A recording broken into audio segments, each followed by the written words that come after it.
people of the internet. My name is Oduor Jagero, and this is Dialogues with Jagero. Today, in the studio with the two gentlemen that I really respect. We have come a long way. Njenga Hakeenah is my college mate and a friend. Njenga, today we are going to be talking about education and what education gives you and what sometimes it doesn't give you. I am also having David Aswani. David Aswani has been a mutual friend of ours. Yeah. Aswani, how long have we been friends? For like 15 years or more? I can't remember. I'm not counting. I think it is more than 15 years because Uhuru Kenyatta yote. We were before. Yes. And then you go back before Yes. Uhuru Kenyatta. So we were in the same group. Can't you remember? 2006. 2006. Yeah. 2009. That is me and you or me and 2009. 2009. Me and you, yeah. 2009. You were in the same group in 2009. Yes. So 2009, that is how many years? Many years. That is 13? Yes. Yeah, 17. Plus 17 3. years. Plus 3 because I started in 2006. We started in 2006. We knew each other. Yes, so from that, college. So that's about 19 years. No. 2006 was after we were in college together. We should not count. We shouldn't count. This marriage has Just been leave going it. for long. Yeah. Okay. Friends, actually, I think we have been friends these are with you friendships since that 2004. endure. 2004, 2005. Friendships that So that's endure. that's 20 years. Yeah. That's a long time. Yeah. How is Wow. life? How is life, Njenga? You got married, I hear. Yes, you hear. How? You attended have- you attended my wedding Did and I? ate my cake. Did I attend your wedding? I think you did. Or you No, didn't. no, No. You had traveled. No, you I had gone traveled. somewhere. I traveled. Yeah. I didn't attend mine either. This guy. And we are talking about I friendships didn't that attend endure. yours. Where was I? You are in the village. But you sent your wife with the Yeah. poem that I demanded that you... Yeah. She read it there. Yeah. Ooh, beautiful. Yeah, you see? So, She represented so you. Njenga, you are married with 2 kids, Several kids. several kids. Yes. How is marriage, by the way? Have you seen people online talking about It's marriage amazing. and how it doesn't? They say that marriage only benefits benefits men. Men. Because Yeah. of the sex only? Not really. I think, let Yeah. me tell, and I'll speak this from a perspective of where I was before I got married and after I got married. Okay. Before I got married, there were opportunities that would never open. Okay. When I got married, there are opportunities that have opened I never thought would be possible. So why do you attribute those opportunities to marriage? Because wives are door openers. Women are door openers or wives are door openers? Wives. In what sense? Your wife is a door opener. Is that witchcraft? Is that religion? No. It is spiritual, Yeah. and I don't want to go too deep into it. You can't, Njenga. You can't go deep No, into it because I think that a lot of married men actually needs to talk more about marriage, because what I think is going on in the world right now, we have a lot of riffraffs and people who are in the so-called manosphere that are telling young boys that marriage is not good for you, that marriage is going to destroy you, that marriage is going to make you fat, and you are not going to be thinking, and you're going to be a slave to your wife, a slave to your in-laws. That is a lot of things going on. On the other side, there are a lot of women who, some of them have tasted marriage and have dropped out of it, or some people who have just had very bad relationships with men and are now telling teenage women, teenage girls, that marriage is not good, It's a scam. being around men is a scam, and so on and so forth.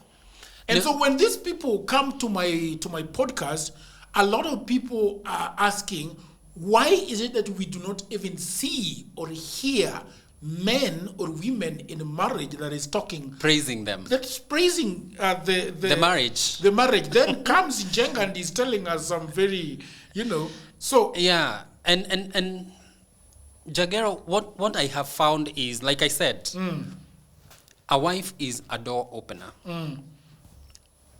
I could sleep with whoever, anywhere, right? I will get the thrill of I am with this one today, tomorrow with someone, but I will never invest in those relationships. Likewise, those women will not invest in you. But when you have a wife, she invests in you and for you in so many ways. You give her seed, she gives you kids, right? A wife who is genuinely your wife prays for you, supports you, is your biggest fan. My wife is my biggest fan, by the way. What does that mean? Like she's cheering you on, even when you are seeing it is impossible. Okay. Like, I want to do this, but I don't know how. She's like, let's start. You're doing well. Sayo, umebeba mizigo, you're tired. She's like, we are doing well. You're doing well. Keep pushing, keep pushing. And at the end of it all, you end up better than you would have been alone. So marriage is not a bed of roses, if you choose to make it that. But it can also be a bed of roses with the thorns, you know? Because it's not like every day that we agree, you know? Yeah. We will fight with my wife and not talk for 3 days, Yeah. you know? But then, because we made a commitment to each other, she prays for me, I pray for her, we have children now. It's less about us now, more about those children who never chose to be here, but we brought them anyways. Yeah. You know? So all the arguments and all the agreements that we have, they are all founded on, we want this thing to work. You know? And I said, a wife is a door opener. Yeah. Not wives, not girlfriends, not whoever's. Yeah. A wife. And you're tending towards spirituality and spiritual, like when you say a door opener, and even Aswani listening here, I'm gonna ask him in a jiffy about it. There is something you're not saying about a woman being a door opener. Are you tending towards the Bible? And if you're tending towards the Bible, why don't you say? Are you? So I am a born-again Christian. Yes. I know that will go whichever way. Yeah.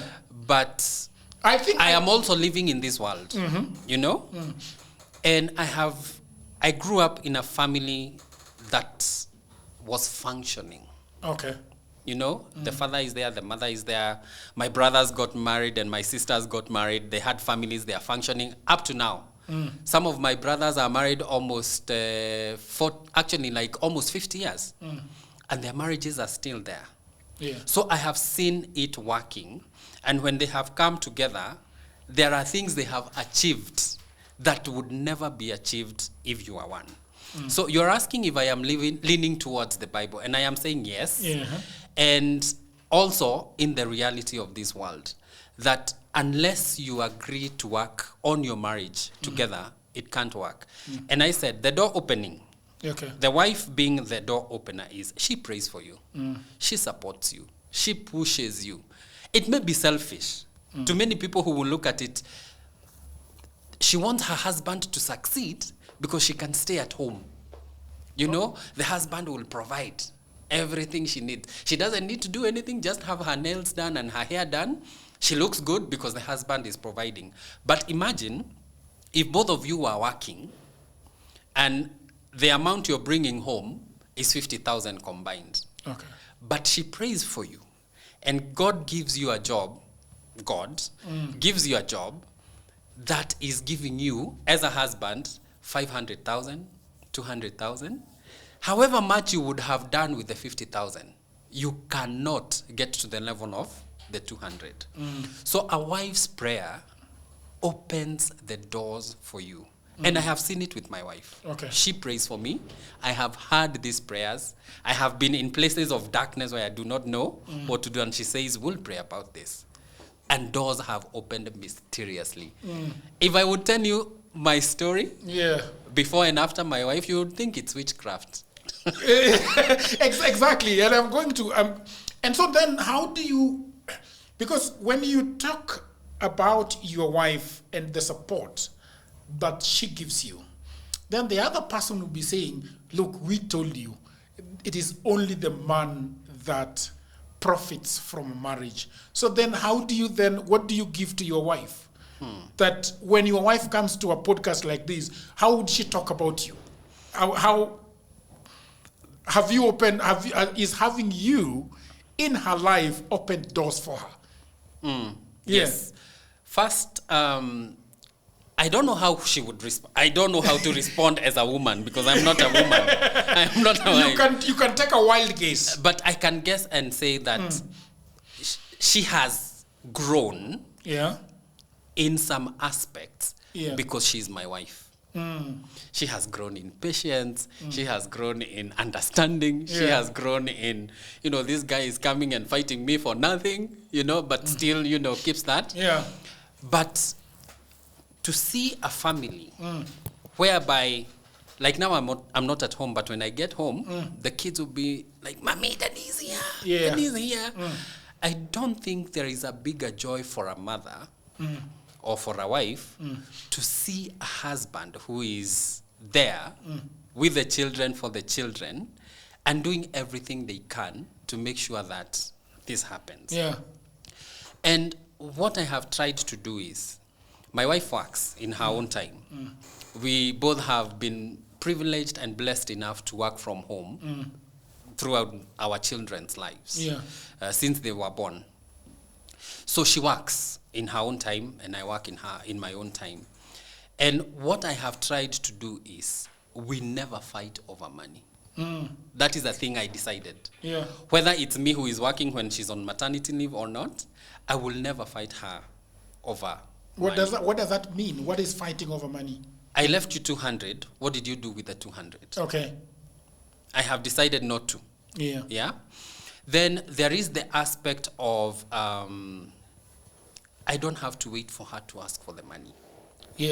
I know what her needs are, and I will provide as much as I can to support her.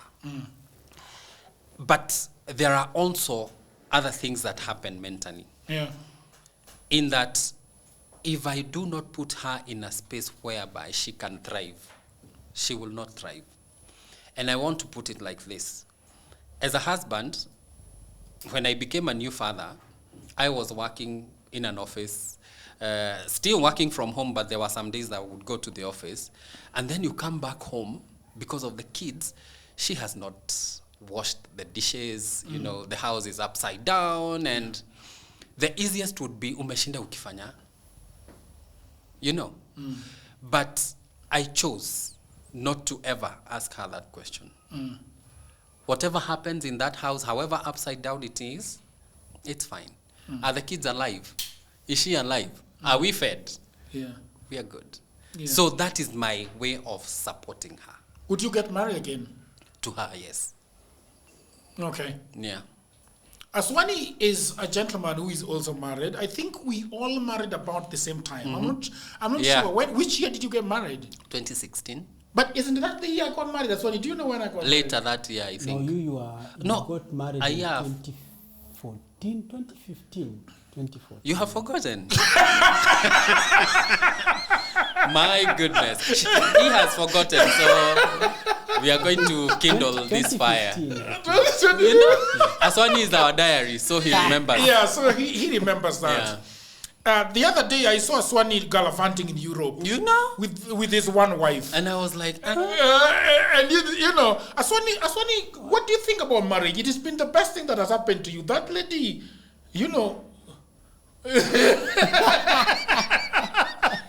Pepe. How is it, Aswani? Marriage? How is marriage for you? No, marriage is beautiful. I mean, he told me a story of they used to share a meal at a restaurant when they were dating. And that is one of these days when you hear women talk about men taking them out. I mean, you have to go to CJ's, you have to go to Cultiva, you have to go to these fancy places and order dessert to CG what. And then take away. Take away. Yeah. Aswani, how has marriage been for you, by the way? Oh, it's beautiful. It's beautiful. It's been beautiful. Yeah, we did this European tour. Is something that we wanted to do for the longest time with my wife. But also even I really wanted to marry somebody I can travel with, and so to marry my wife was one of those prayer that I had prayed for a long time. She found me already traveling, and so sometimes I would be at the airport and I'm just like, hey, this experience is good when it's shared. And so, for her also, she wanted to travel, and so I'm finding her when she has already tried. She was in a bus from Nairobi all the way to Zambia. And you see now that I find her in that space whereby also she wants to travel, she wants to see the world. And so we started from there. So we went to a couple of places, but then now, like backpacking in Ethiopia, we did a lot of Ethiopia just backpacking, which was really beautiful. Yeah, I remember that. You were sharing the photos. Yeah, and also even when we went to our honeymoon, we went to Johannesburg and Durban, and you know, to just be in a different place, trying to figure things out, brings out the best and the worst of you. So, you know, as newly married, we could learn a lot from each other by just a task of solving where will we eat, how are we traveling, you know, are we taking an Uber, are we taking a train, and those sort of things. So yeah. What do I'll ask you the same question that I asked Njenga about the first question is that do you think that marriage only benefits women? Do you think your wife has benefited from you in any way? A lot, yeah. I think, you know, when you are in a marriage, you are one, and so the experiences are the same. The lessons are different because what you are learning and how you are improving your character is different from the other person.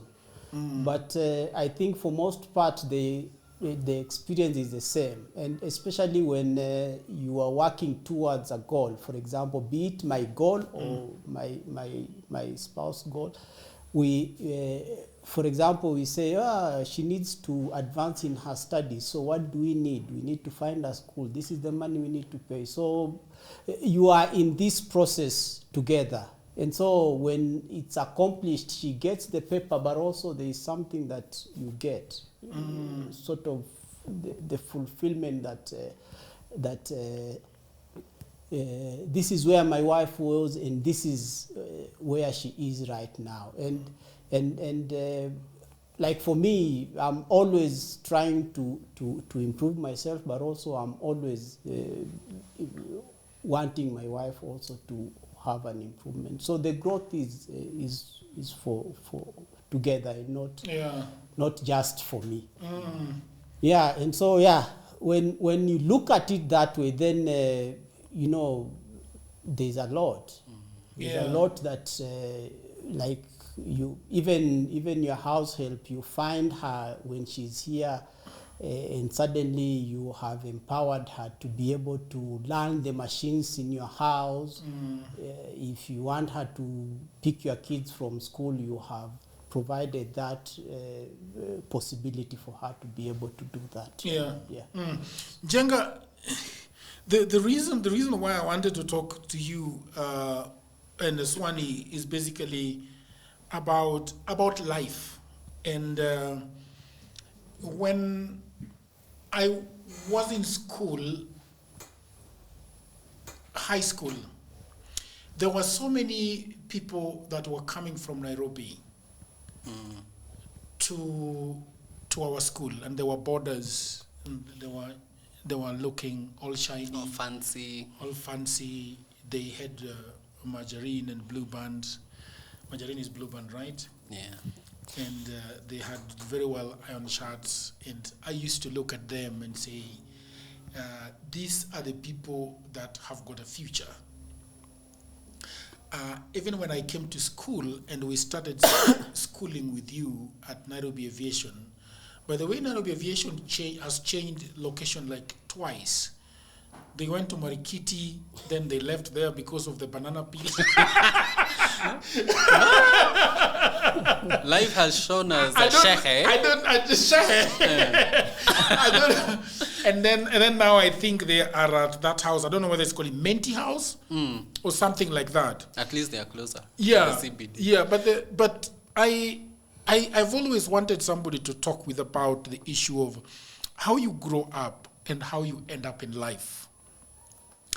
I don't know what your aspirations were when you were growing up. When I saw you in college, you are speaking very good English. You are very straight. You look like and you came from a very privileged background. I'm not sure, but what is it that you really wanted to do in life? And do you think Nairobi Aviation is where you always wanted to end up at, or you wanted to go to Harvard? I've always thought that you're somebody that perhaps wanted to go to Harvard, and I'm wondering why you ended up at Nairobi Aviation. What is the story? The reality of life. Okay. So I wanted to go to Queen's University in Canada. University is where? Queen's University in Canada. Okay.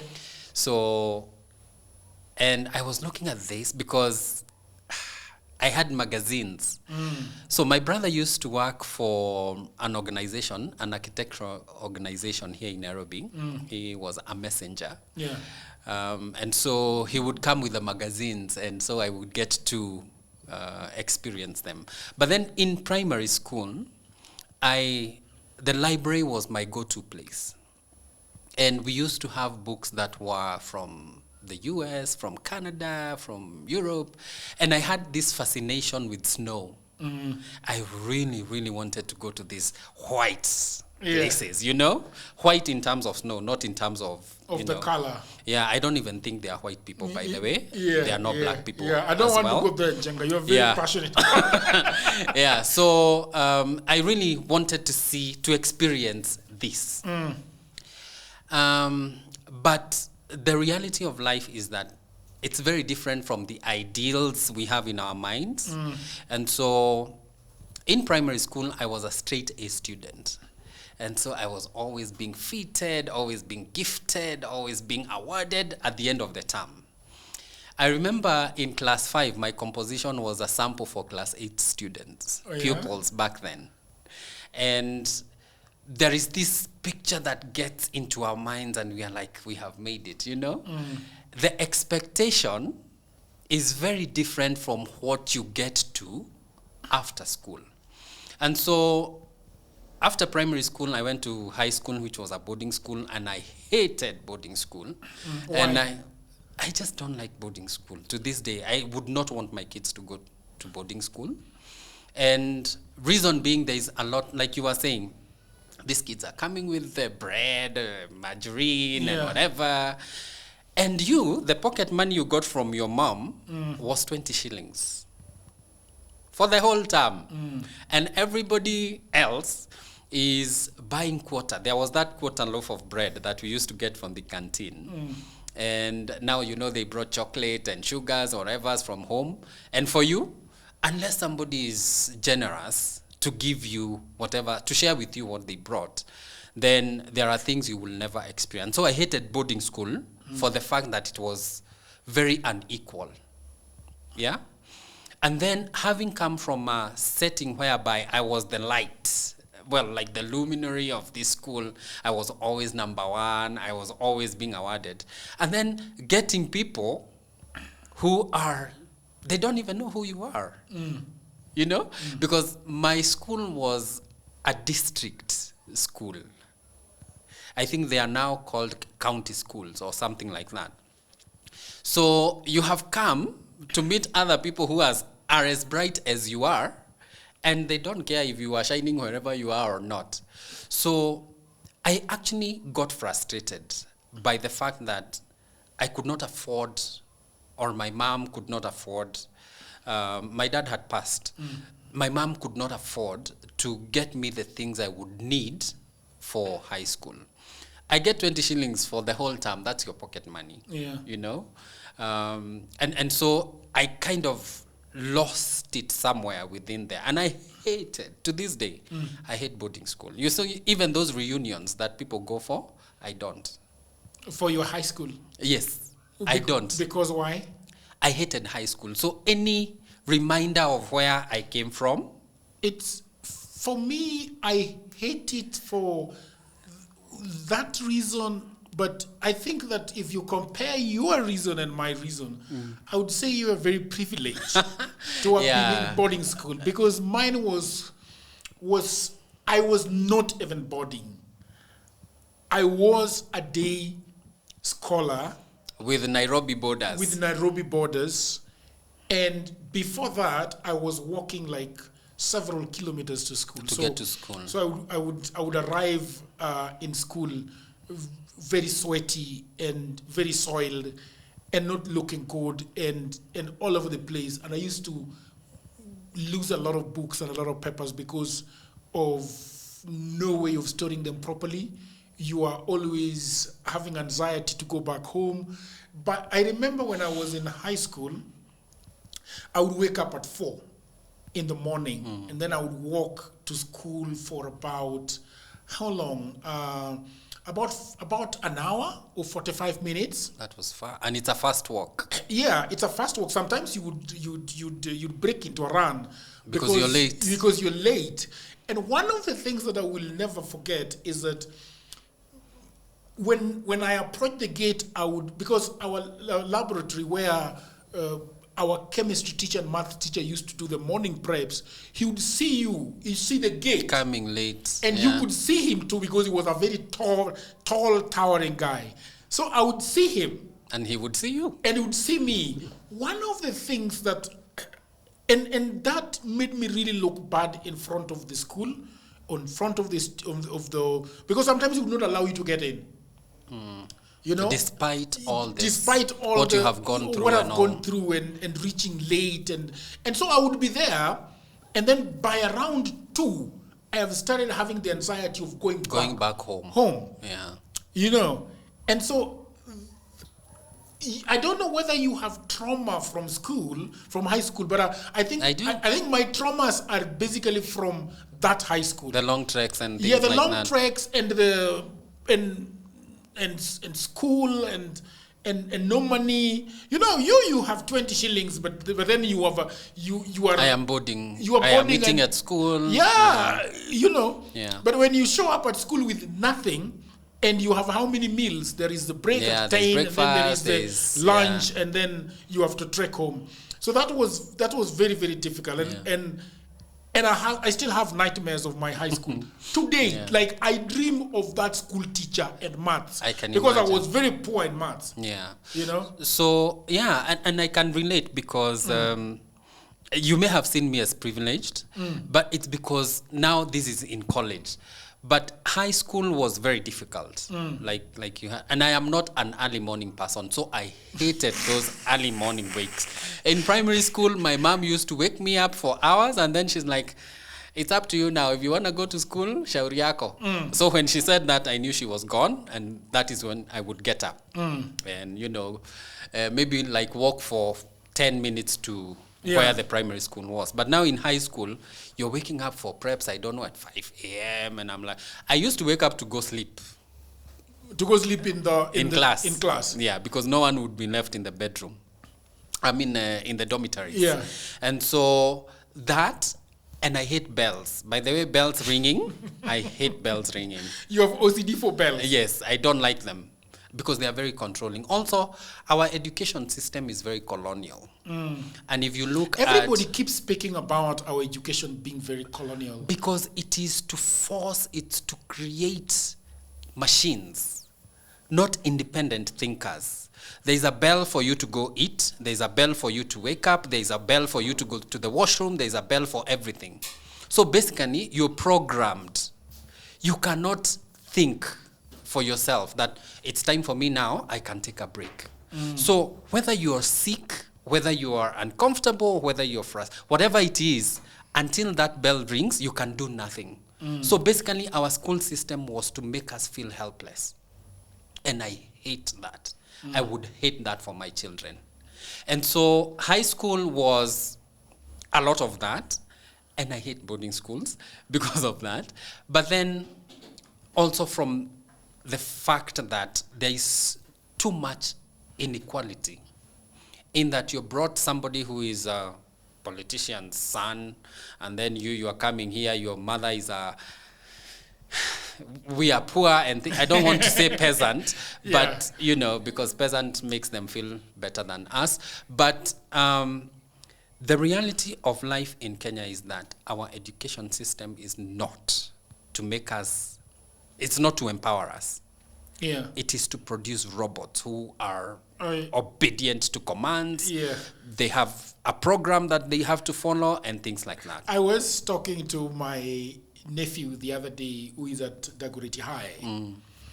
And one of the things that, you know, flummoxes me is that I got this boy a computer and he cannot go to school with it. No.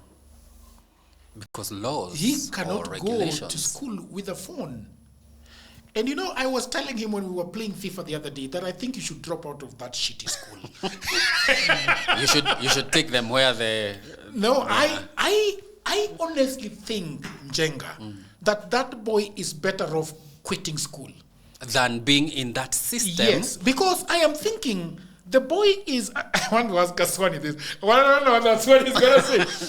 You see, the boy is 15. Is he 15? Form 2. Form 2. He's 15. Well, he went to school young, eh? Yeah, I think 15 or 16. No, I think he's 16. And I am just wondering, Aswani, if this boy because this boy has told me that what he wants to do is programming and computer programming and design. And I am thinking that this boy is in this school Form 2. And the funny thing that this boy told me is that when they were in Form 2 this year, second term, they were supposed to choose whether you are going to do geography or you are going to do computers. And he was telling me that he was asked to go and do geography. And then I asked him, but I thought you were choosing. I said, no, they choose for you. Yeah. So the boy is stuck doing geography. And I asked him, so what is geography? What exactly is it? He doesn't even is care it for farming it. onions? Is it tomatoes? It's naming mountains, named after colonialists Naming mountain. and lakes and Which- things like that. Elementaita. You remember, I Aberdares and I never don't know saw Elementaita until the other day when after college. That's when I went to Elementaita. Lake Victoria. Lake Victoria. Yeah. You've never been there, right? Yeah. And Victoria Falls. I've been to Lake Victoria, by the way. It's not called Lake Victoria. It's called Lake Nyanza. Nyanza, yes. But you see, the geography he has to study is Lake Victoria. It's Lake Victoria. And Yeah. And Victoria Falls in Zimbabwe and... Yeah, so I was looking at it and asking myself, if this boy were to drop from this shit Dagoretti High School thing. Where you'll be sued. This is a podcast. I know. It's not nation. It is not citizen. Yeah. Hata nation siku hizi naona tu ni podcast. Hao majamaa watatu wanafanya nini? Asante hao jamaa ni podcast was happening. You give me radio station. Fixing the nation. Fixing you guys. No. Do you think it's a podcast is media? I don't know. What is even media? Unfortunately, and I know Aswani has to answer the question, but I've not finished. yes, you have not finished. Yeah. But you're asking if it's media. Yes, it is, because it's a platform that is. Yeah. However, our policies are so back in the day. Yeah. They don't even know how to regulate this. Yeah. So I was theorizing, you know, just for the sake of argument. I was telling, if this boy drops from this school, and I'm putting him on a Google course for programming, It's much more worth it. you know, and as soon as this boy does this Google programming course for this year until it ends, and then starts next year until it ends, and then he's supposed to be in Form 4. But so 2.5 solid years Have of been- doing computer programming. Yeah.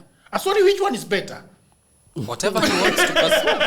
Aswani, which one is better? And he's a Googler, by the way, right? Yeah. Which one is better? I think you are better off raising a street smart than a book smart, especially in these current times. And so the problem is that times change, and for us, even the reason why we are getting a lot of backlash from Gen Z is that because we are not evolving. We are looking at them the same way our parents looked at us.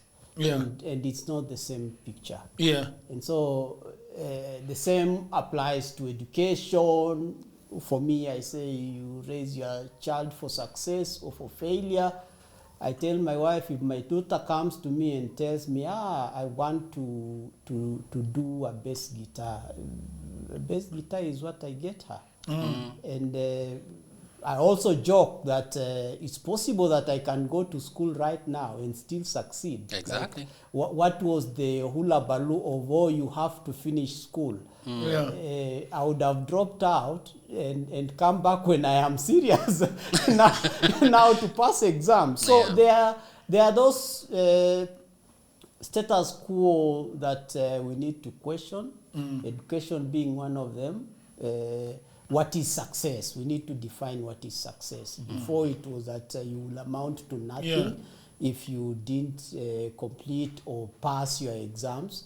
But then out here you realize that there is much more that a single person can contribute in the world, regardless of which paper they are holding, if they are holding a paper or not.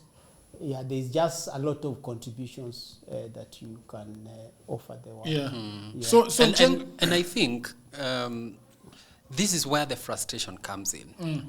Your nephew is forced to go take geography. Either he shines in it or he doesn't. And so he's an excellent student, he's an A student, and then comes to this real world. And finds out the geography that I was forced into and I excelled in, there's nothing I can do. I cannot use that. Because if you went to college today where we were, do you know the same media law is the same that is being taught today? And look at the evolution from when we were in college to today. The only way you could get into a studio was if you were known. And today, this is a studio we are in. The other day, they gave me papers for a student, and it read online journalism. But then, before I get lost into what I was saying, I am not entirely against that education. Exactly. And I'm just wondering that how are we as a country supposed to change the fact that, because I think there is nothing really wrong with geography. No. If my nephew was saying that I want to be a farmer, I want to grow tomatoes, I want to run greenhouses, I want to do this, and I want to go into fish farming. For sure. Geography would help. He would know where to grow them. That would really, really help. But I was thinking that where I am actually stuck at is the policy. Because I have no problem with him going through that shitty geography thing all the way. But the fact that he cannot go to school with his computer and during his free time, he can actually learn to be a programmer.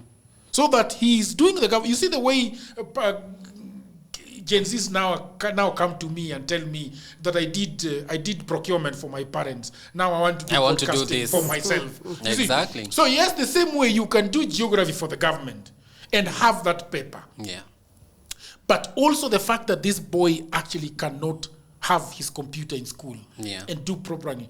That is where I'm completely stuck. And Dr. Njoya, Dr. Wandia Njoya, I don't know if you know that's her. Wandia Njoya. She has been on this podcast. Oh, she has? Yes. I didn't know.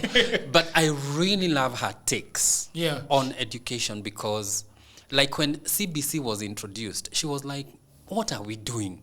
As a country, what are we doing? And now, I think her latest issue with CBC is like, kids are stuck now. They don't know how to advance. We don't have the budgets for it. And here we are. What happens to this generation that has been forced into this system? But do you know this system is broken purposely? By the system that is. The system that and I don't want to use the Gen Z's term, because that is a divisive tactic by the politicians to show that it's a certain segment of society that is discontent. It is all of us who are discontent with the system. Only that you guys are cowards, the millennials like the you. Millennials. You are cowards. Do you want to go to my Twitter account and check? By the way, I call it Twitter, I don't call it X. Do you want to go to my Twitter and check? We are... Because, like, we were talking about where we came from. My mom, I remember there was a time, I told you I hated high school, and that being woken up early. There was a time I turned off the lights. And then somebody took that opportunity to steal the starter. You know those tubes that we used to have? Yes. They used to have a round thing that you would put and then it would go on. So somebody stole that. And it was put on me. I was sent home to go buy a full packet of starters. From high school? In high school, yes. Okay. And my mom is struggling. And that packet was like 500. 500 is a lot of money for us at that time. But I did. But do you know what? My mom could not question the school. She could not question the person who sent me to go buy the packet of starters. How did I get it? Where did I keep it? She could not, because she came from a generation of silence. They were there to be seen, not to be heard. And that is what the system now wants to perpetuate, that we can see them and we can say nothing. I am a millennial who is Gen Z, if there is anything like that.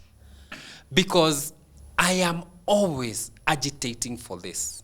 What are you agitating for right now in terms of... you voted for Ruto, if I remember correctly. I will not discuss that. But, because if I do, I am as angry. There is a lady called La Patrona. Her real name is, I forget her real name.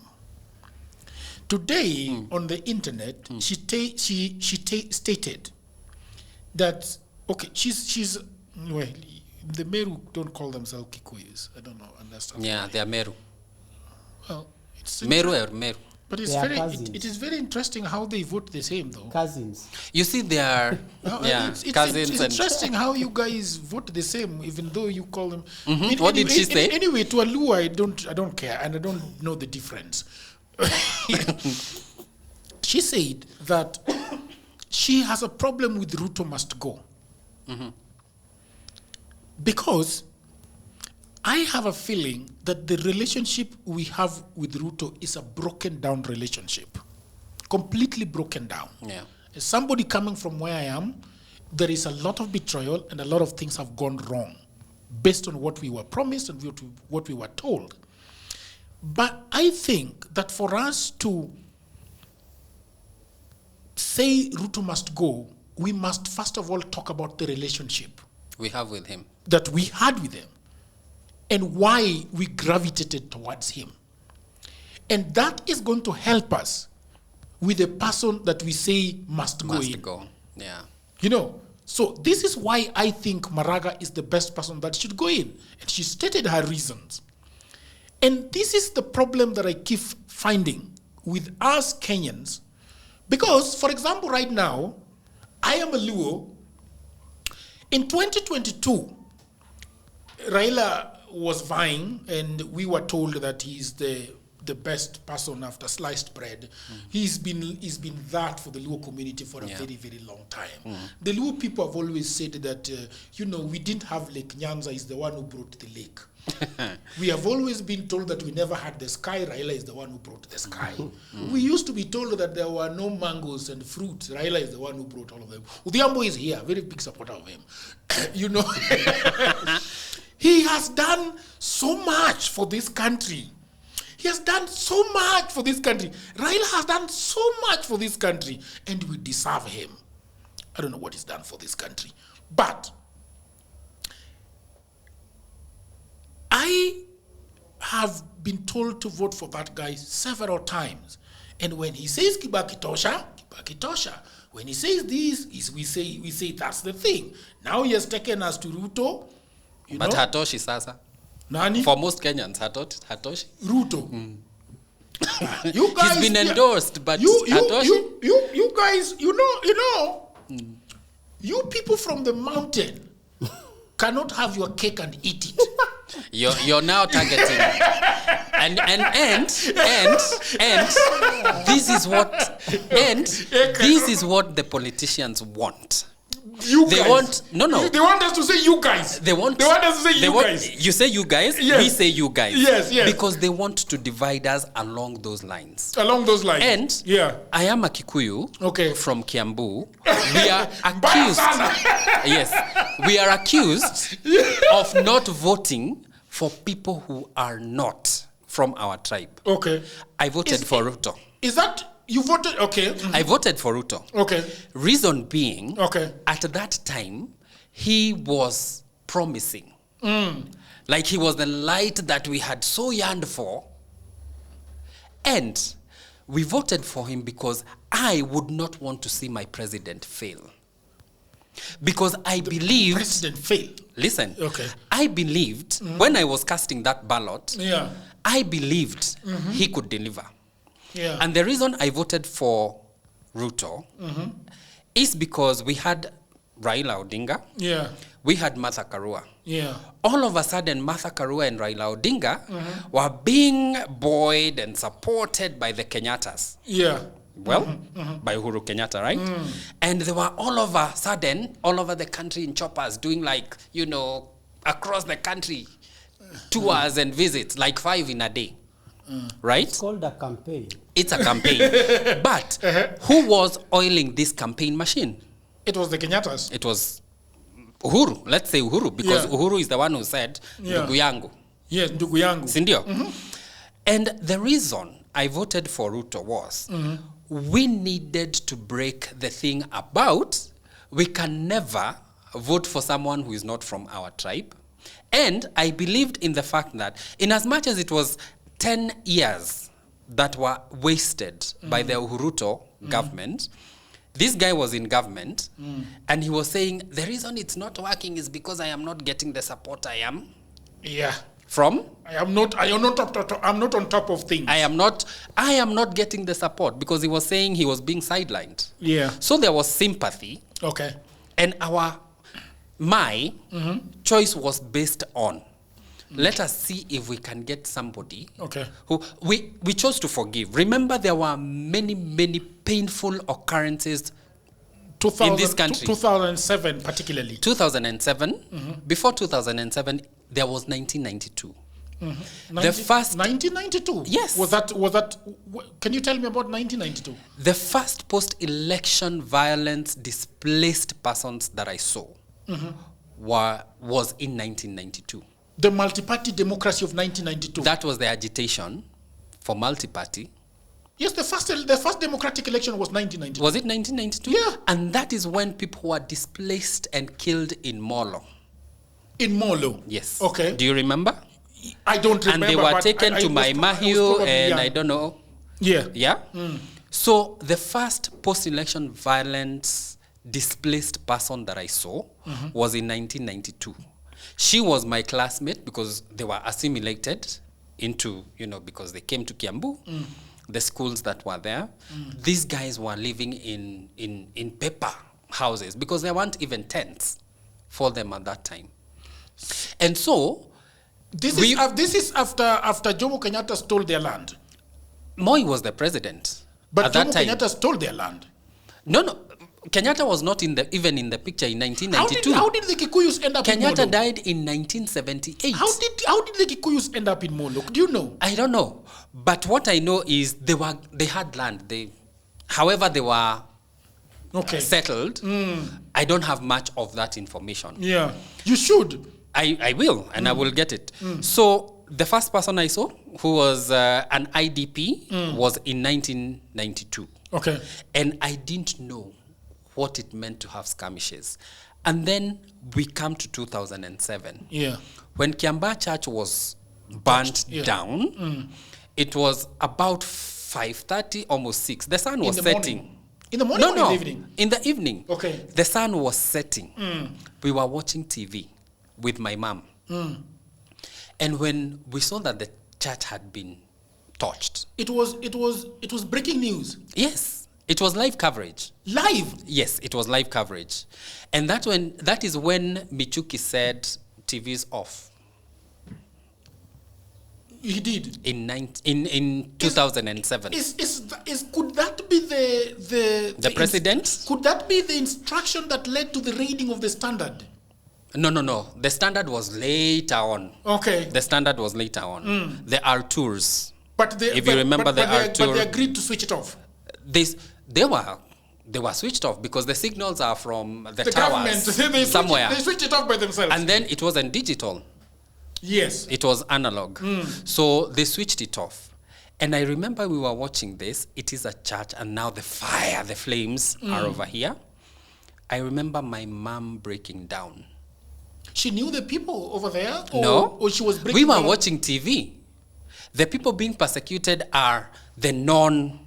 But I want to understand why your mother was breaking down. Was she breaking down for her people? She's a mother. And the people who have been burnt in this church are mothers, are children. She's a mother. Yes. So she broke down. And I vividly remember that the sun was setting. I left her in the house and I went out because I didn't know how to console her. You know? Yeah. So she broke down. I went out, I shed my tears, and then... So coming back, TVs are off.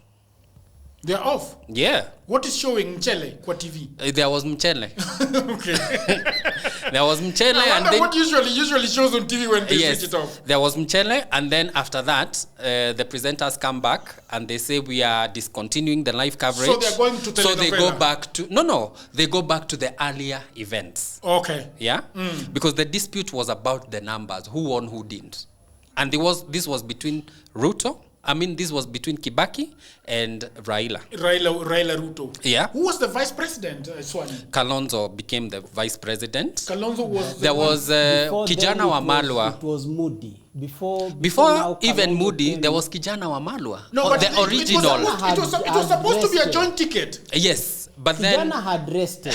He passed on. This is before the new constitution. This is before the new constitution. So you'd choose the vice president later? Yes. By appointment? Yes. Oh, I see. So, Kibaki and his team, they settled on Wamalwa, who was very smart, I think he's the best president we never had, including Matiba. Just because he spoke good English, or what do you mean? I think that too. Yeah.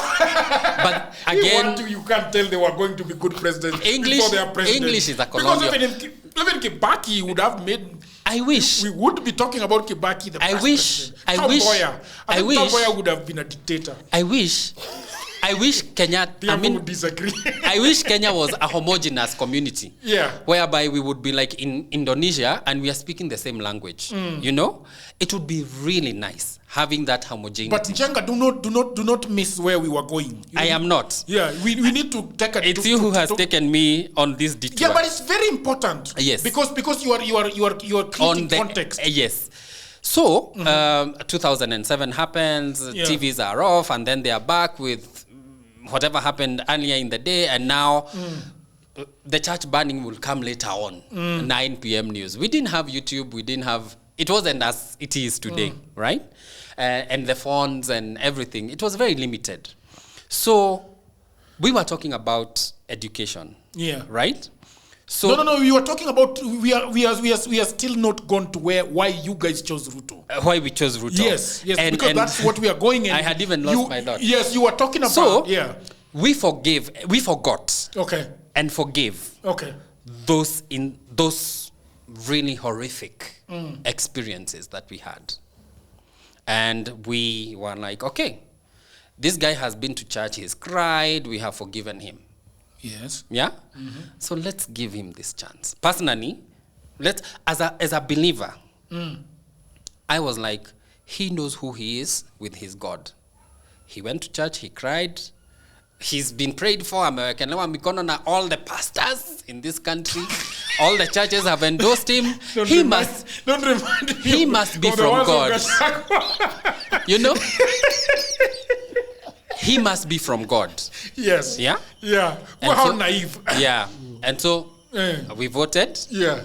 And yeah, the background music is very interesting today. So we voted, and he is president today. Where I come from, my community is if somebody asks for forgiveness, you forgive them and you move on. Yeah. He did. He did ask for forgiveness. I think so or not. Forgiveness for what? I don't know. But in many of his talks, Yeah. you know, he was like, how are jamaa zetu, you know, those Yeah. things, eh? Yeah. Yeah. So, and we chose him. Yeah. I wish elections were really our power, but we did. Yeah. We chose him. And now here we are. And the reason we are so angry and tired and he must go is because of this that has happened.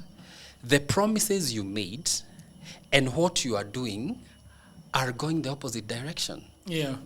Yeah? I want to ask you about. And even with the protests in June last year, he was like, I'm going to disband, or he disbanded his cabinet, only to bring everybody back in different portfolios and others as advisors. For somebody who has said, I'm going to be better, I'll do better, only to bring the same people on. Yeah. Gachagua is saying that he came and conned us and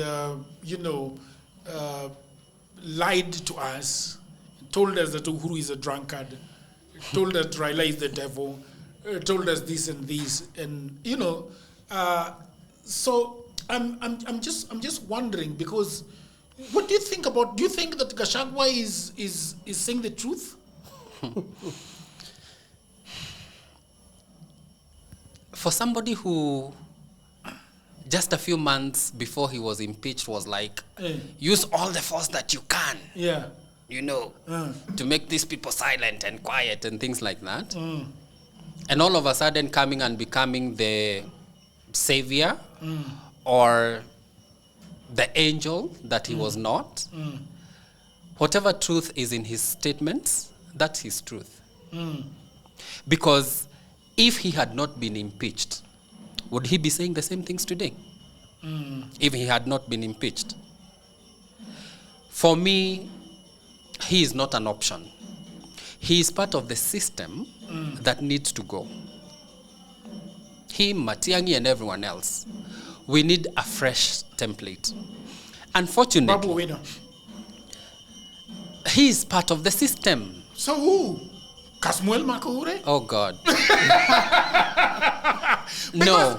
This is we want to go back to education. Yes, and Boniface Mwangi is not even part of it. The issue of politics in this country, because for example, there is something that you guys were. Anyway, let me just leave it alone. I think because the other people have been saying is that the Kikuyus have never given a vote to somebody that is coming outside their tribes, but I think you have explained that you gave it to Ruto for the first time, right? Not for the first time. Is there anybody else that you guys have voted outside the Kikuyu community? None. Of course, we can't count Moi. Yeah. Because Moi used to win anyways, with or without your votes. No, I think Moi used to win squarely. Squarely. He would win with or without your votes. No, but I think he would win squarely because, for example, nyinyi mlikuwa mnaweka Matiba anavai. Kibaki anavai. You and some others.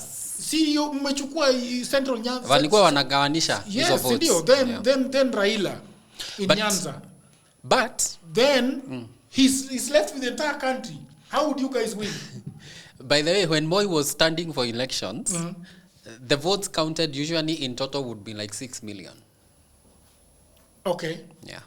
And that was a problem. Moi's time, he would pick you from Nyanza, Come and plant you in Mount Kenya and you will win. Oh, is that so? Yeah. Anyway. It was Chama Chababa na Mama. Chama Chababa na Mama. Yes. I wanted to ask you about, we were going back to education. We were talking about, education. Before we got to education, we were talking about Gachagua. So Gachagua is not an option for me. Okay. And I think for all other Kenyans. Reason being, if he had not been impeached, would he still be speaking the same way he is speaking today? Would the secrets that he's telling people today be the same secrets he would be telling if he was in government? Yeah. So it's politicians in Kenya speak from both sides of their mouth. So really we do not know what the truth is. Personally, I do not know what the truth is. However, it is good that he's lifting the lead on the mystery of how these things happen. Okay. Yeah? And where we are at now, the Constitution is a mere suggestion. Nobody is following the Constitution. Do you think Gachagua is the leader of Mount Kenya? He doesn't lead me. No, but do you think, generally speaking, he's the leader of Mount Kenya? Because Uhuru is not. He was in Narok the other day, because leadership, we are talking numbers, right? No, but would you say Raila is the leader of the Luo Nyanta? Would you say Ruto is the leader of the Kalenjin community? I would say yes to those two questions. So then the question is... It depends on how you look at it. And that's why I'm bringing in the Narok. Do you think that that Uhuru was the leader of the Mount Kenya people? He never was my leader. Well, Aswani, politically... This guy, what's wrong with him? Politically... He's shifting. No. No. I want you to look at it this. Leader means you're leading. There are those who are following you, right? Yes. So, Ruto will come to Mount Kenya, and he will have multitudes of people. Even now. But you know what I mean, though? I know. And I want to bring you to discredit that thing of leader of. Yes. Yeah? Okay. He will come and have all those people. There are people who will come to see Ruto because he's the president. Others will come because maybe we want to confirm that this guy is the same guy that we are hearing of. Others want to see what is this powerful president's office or whatever it is. So he will have multitudes of people following him. Gachagua was in Narok the other day. He had a sea of people. They were in Western Kenya. Is it yesterday or today? Yesterday. Last 3 days. Yeah, they have been there with crowds of people. That shows leadership. But when you get to every one of those people individually, and they tell you why we were here, is it because they are going to vote for that guy? No. Or is it because they believe in his ideals?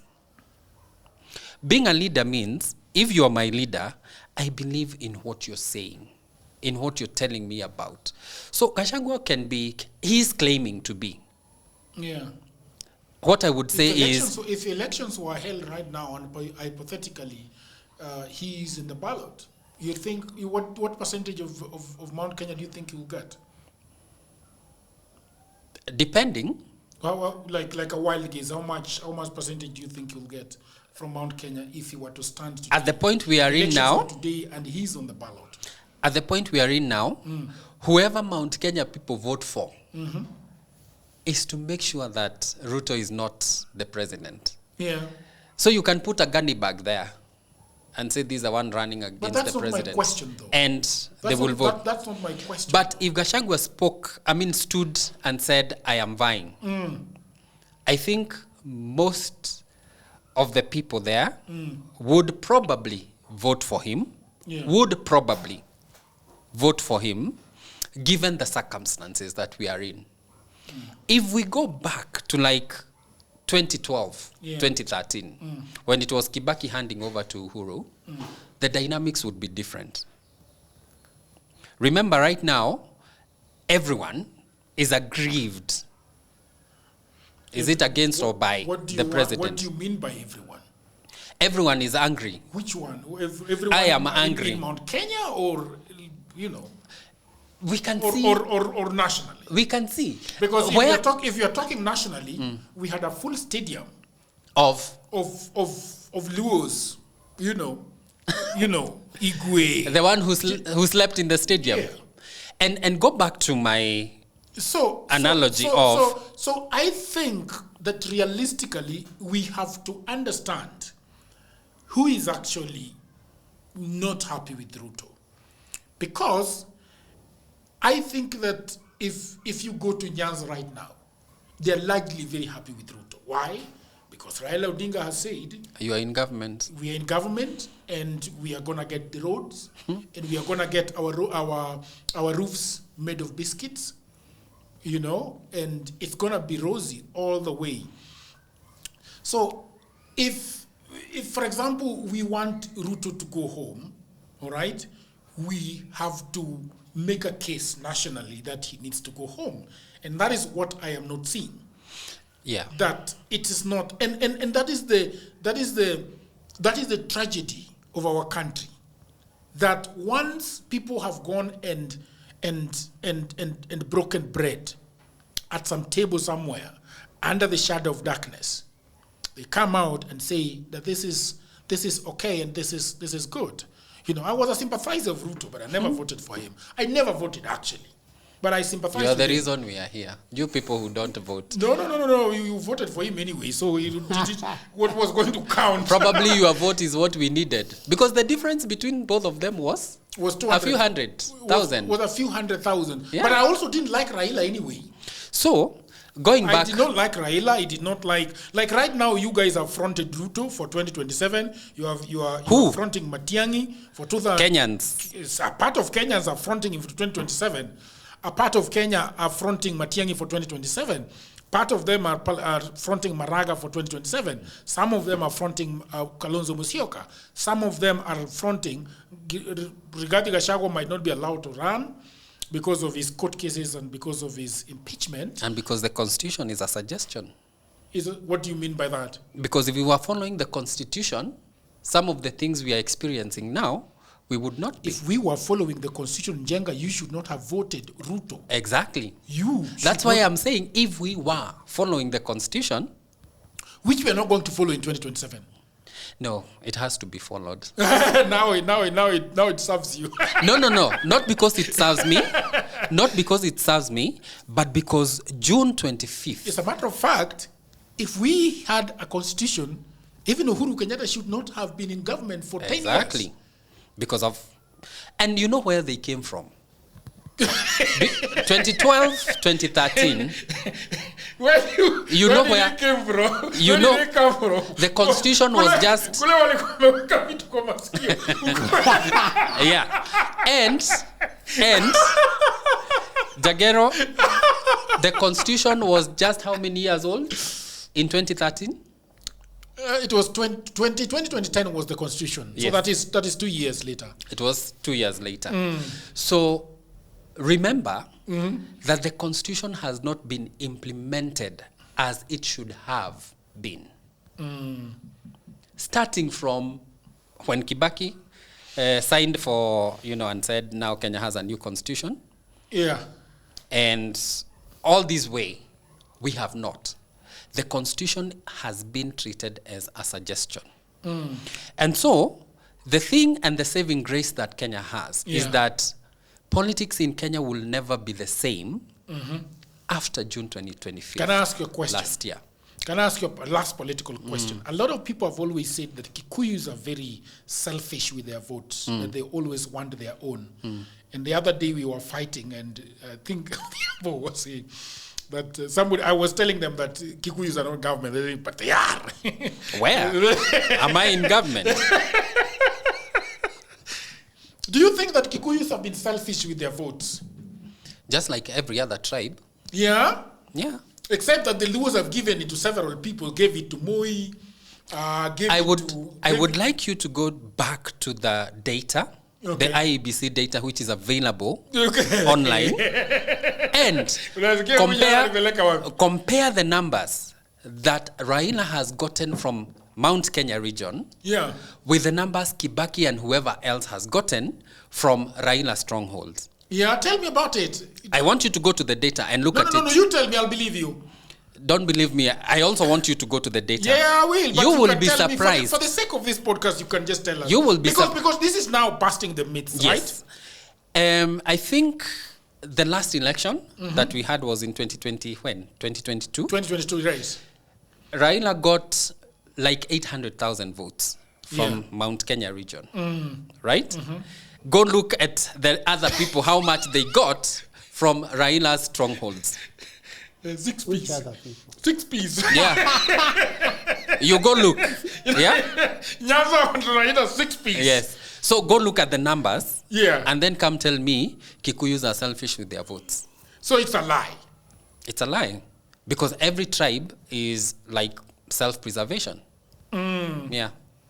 Yeah. Don't just be looking at Kikuyus like they're the epitome of wickedness and selfishness when it comes to politics in Kenya. Do you think that people always look at Kikuyus like that? Politically? Yeah. The people who would never vote for a Kikuyu look at them like that. Yeah. Okay. But I would like you to go back to the data. Because Njenga, the reason why sometimes we speak about these things in podcasts is because, so for example, I've always told people that, you know, when I was growing up in the village in Kisumu, in the heart of Luo Nyanza, there were things that we were told about the Kikuyu. Okay. Just the same thing. We were told things about the Luo in Kenya. That the Kikuyus are this way, the Kikuyus are that way. So when I landed in college, my first friend is Njenga. You're like, my God, he's gonna eat me alive. No, not like that. But you see, also when you're young, you're trying to go out, figure out life, and you realize it's not as bad as they were talking about it, because this is the guy that has the phone. He's the guy that we're always going around with, and blah blah blah. And I was not charging you guys for airtime. By the way, you need to give me back the airtime. Yeah, we don't remember about the airtime. And it was very expensive. Yeah. So you see, some of these things, I think the reason why we should be talking about more about this thing, and I think the issue of tribe, we have not been very honest about speaking about our tribes. Because for me, I'm very happy to be a Luo. I'm very proud of being a Luo man. But also, how do I begin looking at another person that is not Luo? You know? How does a Kikuyu begin looking at somebody who is not circumcised? And does it matter? Yeah, but you see, now the thing is that it matters to a lot of people. But now the fact is that we need to start talking about, because, for example, there is a way the Luos will refer to as Kalenjin, there is a way they refer to as Aswani, Jomoa, you know. Sometimes the language is not entirely respectful. Even the way you refer to the other person. You know, there is a way you guys say Jaluo. Jaluo is not very nice. Oh, it's not? No. Okay. and I'm not coming from an ignorant point of view asking that. Yeah, and it's because... even when you say it and the tone of it, you see, and a lot of, for example, you look at our comedians gravitating a lot and being very petty with their language about who a Kikuyu is, about who a Luya is. And I think all these things are feeding into the what is the word? The stereotypes. Yeah, the stereotypes. Yeah. That Luyas are like this, the Luos are like this. And like right now, do you know that a lot of women are swearing that they don't want to date Luo men? Why? Character development. You see, for those who are saying that, how many Luo men have they dated? Nothing. And there are those who will say, I cannot date a Kikuyu man because they are stingy. Yeah. And you know where the stinginess comes from? This chick wants me to buy her stuff that even her dad doesn't have or can't afford. Okay. So I become stingy because of such. But let me go back to where we are and why we are here. Yeah. The colonial masters or the colonialist thrived on divide and rule. And that is why tribe is very important for the Kenyan politician. we have not evolved beyond what the colonialism left us with. Yeah. And so if I make a Luo look bad, if I make a Kikuyu look bad, and people believe, I win as a politician. And this is why this government and politicians today are helter-skelter, because the tribal card, haishiki. Hai mnatuambia, shida ya Mkikuyu ndio niko nayo. You know, if the Kikuyu is not affording unga, I am also not affording unga. And so the book, the political book that they are using is from the Mzungu. And this is why we have gone back to, we are going to switch off the TV. You know, we don't want to hear your voices online. We are going to put it off. We are going to suspend, you know, Twitter and whatever. We are going to have laws that are going to make sure that you do not speak. Because we have, the Kenyan politician today is 30, 40 years behind politically. And they think that how our parents were politically is the same thing. I thank God that we had free education. And the free education generation is the one that is giving people sleepless nights today. That is why Ruto is taking it away. Yes. And let me tell you, the system knows its time is limited. And the system is everything that is not working right, unless you bribe, unless you tell someone, hey, I know someone, unless you do connections. If you go to, for instance, get a passport, how long does it take today? My daughters took 1 year. It took 1 year. Exactly Is it that we don't have the resources to provide that passport on same day service? Is it that it cannot be done? I think it can be done. It can be done. Can I go back to the issue of education as we wrap up? You after getting out of Nairobi Aviation, how did you approach life? Because for me, I had a lot of inferiority around my education. And I did not feel that I deserved to be given a better job. And I think it took a lot of time for me to start building things on my own. You know, getting into business and trying to fight in life. The system. Yeah, and getting to where I want to be. I don't know how it was for you. How did you get into the, because I don't know, there are some of us that left college and started going about life in a very difficult way with education that was not top notch or tip top. You know, no going to Strathmore, no going to Nairobi University, no going to USIU, no going to all the fancy colleges around, you know, and not having a bachelor's degree. How did it affect you in a way, and how did you, if it affected you, how did you get to have the courage to face the world and say, even though my education is not so good, but I'm going to make sure that I fight my way through life? All right, people of the internet, I hope that you're enjoying this episode very much. And I just had a break to tell you about my new book. You know, everybody says that there is no job, and that is true. Also, that was me 10 years ago. The problem is that everybody is trying to get a job in their town, in their city, in their marketplace. They ask friends for jobs, mothers call uncles, uncles call brothers, but there are no jobs. Let me tell you what no one is telling you. Jobs migrated online. What I actually mean is there are many, many jobs around the world, and there is no one to do them except you. I work for Americans myself. I work for Europeans. I work for the Chinese. I work for the Australians. I work for the Canadians. And so, because I have done so much for myself, I said to myself, you know what? I should compile what I've been doing for the last 15 years. So in 2024, I wrote a digital book called Goldmine 18 Hustles for Africans. And then in 2025, AI came. People say AI is taking away our jobs. And for me, I'm going to say false. There are actually AI jobs. Jobs are not being taken by AI, but there are new jobs online that are there because of AI. Now, mimi ni nani? I created more jobs. And for now, in my new book, we have 25 online and offline jobs that you can leverage on if you do not have a job. So in this powerful volume 2, I share 25 new actionable online hustles specifically researched and tailored for Africans. My new book provides clear step-by-step guidance drawing from my extensive experience and research, including the mistakes I've made and lessons I've learned over the 15 years that I have worked online. So, what can you do online? You can become an executive assistant for busy folks in Europe, America, Canada, and get paid for tasks like watching videos and taking online surveys. Okay?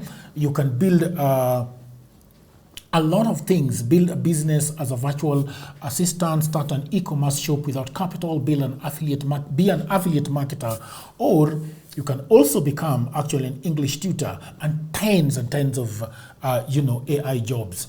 If you have a job, that is fine. But I also know that you can buy this book for that brother, for that sister, for that mother, for that cousin, for that husband who is watching Netflix all day at home. Buy it for your friend who is always asking for cash. You know that friend. Now, all the information is on the description below. You can also inbox me, you can WhatsApp me, or go to my website, which is oduorjagero.co.ke. And now, back to programming.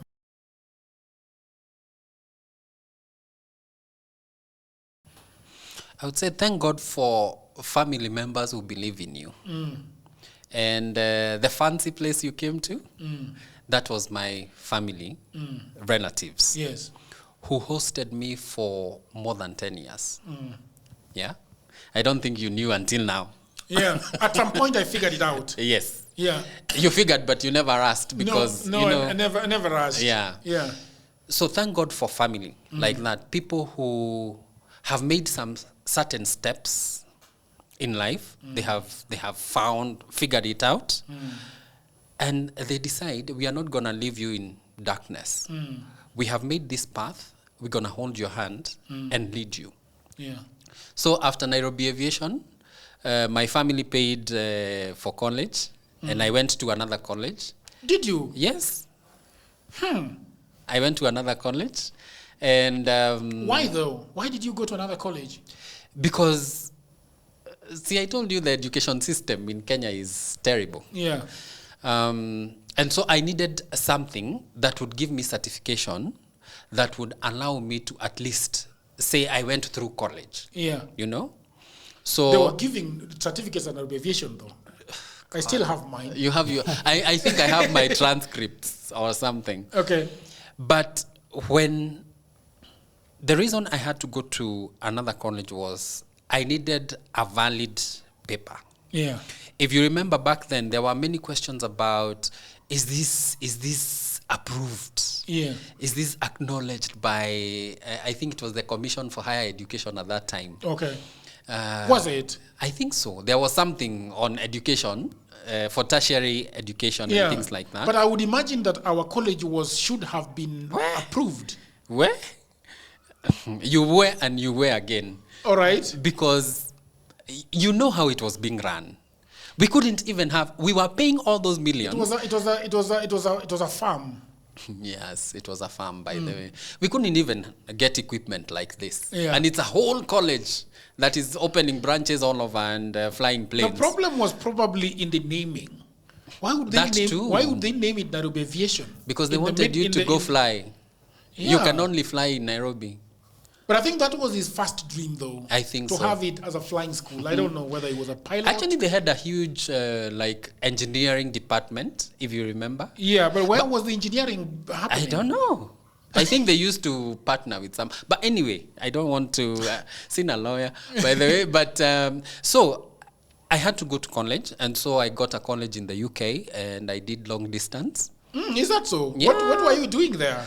Journalism still, but it was called professional journalism. So because I don't know, but in the UK they called it professional journalism because beyond journalism, there was a lot of business in it. Okay. So, and I always wanted to do business news and stuff like that until it could not be done in our outlets here. Yeah. So after that, then I told you about my family. You finished it? Yes, I did. 2 How years, long? I think. 2 years? Yes. So it was a diploma. So when I cleared, somehow my family where I was built my confidence, and I could go out more, I could speak with people more. And then one of our neighbors was a veteran radio journalist. Okay. And so he held my hand and tried to connect me. And I was really heartbroken one time. He had connected me to someone in one of the biggest media outlets here. And it was on a Saturday. So this guy told me, he was a radio presenter and I think a producer. He said, he said, let's meet this Saturday. So I go to the stations, because they are mini stations, and I tell the askari, I am here to see so-and-so. So they are like, you cannot go in, they have to come collect you here, pick you here. So I call the guy, he doesn't answer. I send him a text message and tell him I'm here. So he's like, okay, wait, I'll come. I wait from 10. I wait, it's 2 p.m. From 10? It's 2 p.m. It's 3 p.m. I call him. The phone, he doesn't answer. He doesn't send a text message. And that was my cue that this guy is like, no. So I went back and I sent him a text message and told him, it would have been courteous if you told me not to come, rather than wasting my whole day there, on a Saturday even, and, not taking my calls and what and what.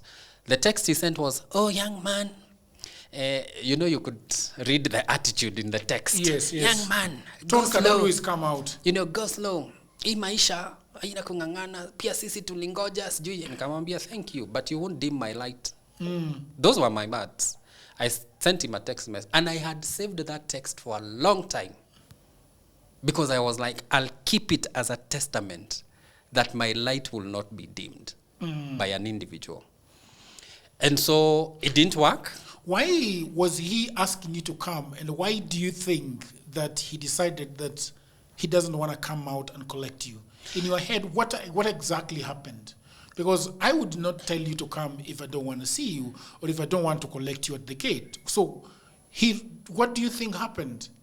I think it's, radio presenters back in the day, bigger than life personas and things like that. Yeah.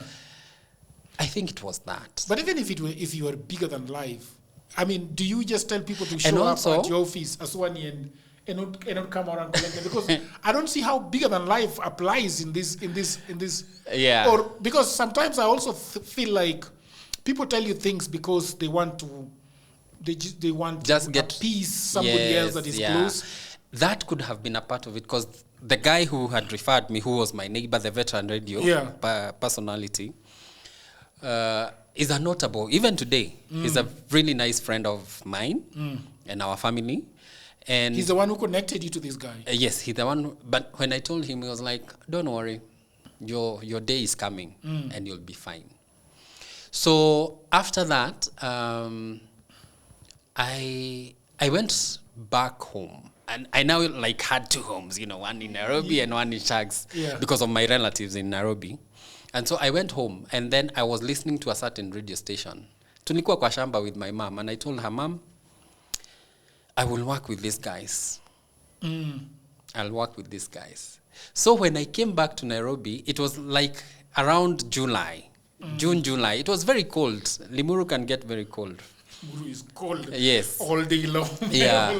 And we were in the shamba when I was telling her this. I was listening to the station on my phone. And I told her, Mom, I will work with these guys. Yeah. And she was like, yeah, nothing easy. nothing is impossible. So when I came back, I went to the station, dropped my papers, and guess what? They called me. And so I got my first job on radio. The pay wasn't all that, but like your name is big and all those things. So after that, I went to another station, and another station, another station. I don't remember the third one, Njenga. I know you started with Hope FM, and then you went to Waumini. There was Biblia before Truth FM. Truth FM? Yes, Truth FM is where I started. Not. You didn't. BBC was like some kind of interesting engagement. Because I used to do scripts for some sexual reproductive health show. So I used to do scripts, and I would get paid, by the way. So that money kind of moved, mountains in some way. So I was at BBC for a while, not as an employee, but we used to work with the team there for the Swahili program. Then I went to Biblia Usema at Truth FM. That was Truth FM because they are sister stations. Did I not come visiting you at Waumini? I think you did. No, Waumini, I never went to Waumini. Who was at Waumini? One of the people we were with in one of those colleges. Remember, but yeah. So after Truth FM, I went to Hope FM. Yeah. Was it? No, I went to Family Media. It was Family Radio then, Radio 316. And then I went to Hope FM, after which I went online. I started doing the online business now, like, online news and stuff like that. And then the company lasted until 2019, 2020, thereabout. But I had left in 2018 because I had joined another publisher. So now I was like doing what I went to school for, business news. It was awesome. You should go to the site and see all my writing. But you were asking how I managed to get through this. Like I told you, that guy who told me, even as we struggled, we had to wait. Yeah. We didn't push. It was like a fire under my bum. Like I had to. God, Mimi, ni embarrassed, ni wewe tu utakuwa embarrassed. I actually think that you'd have made very good news anchor. I know, right? You are one of the best, even when we were going to college. Yeah. I wouldn't compare you with anybody. I mean, I'm a villager. I have Luo English, and I am a villager as well. But you're very fine, even in the way. Even your accent was not Kikuyu. You were coming from a Dasi Kikuyu village in Limuru. We should go to our primary school where I went. Your language was really good. Your articulation was so good. I think in terms of presentation, you are the best in college. And even when I was hearing, the recordings that we used to do. Yeah, it was really good. Yeah. And I've always wondered why you were not able to get a news anchoring job. Do you think it was the corruption? There's a lot of corruption and nepotism. Like I told you, that guy. Later on, there was a job advert. The same organization. We went with someone who was a friend. She ended up getting the job. Where kijana tamak. Yeah. So there's a lot of, and I'm not saying she got the job because of nepotism or because she was a lady, but because there's a lot of, in Kenya, there's a lot of, I don't want to use the word hate. There's a lot of degrading towards men in a men-dominated world, media world. So anybody who is coming in as a young man, ambitious, is a threat to whoever is there. So there is corruption, there is nepotism, there is that fear of, if this guy comes, I might lose my job and things like that. But for me, I look at it as a blessing in disguise.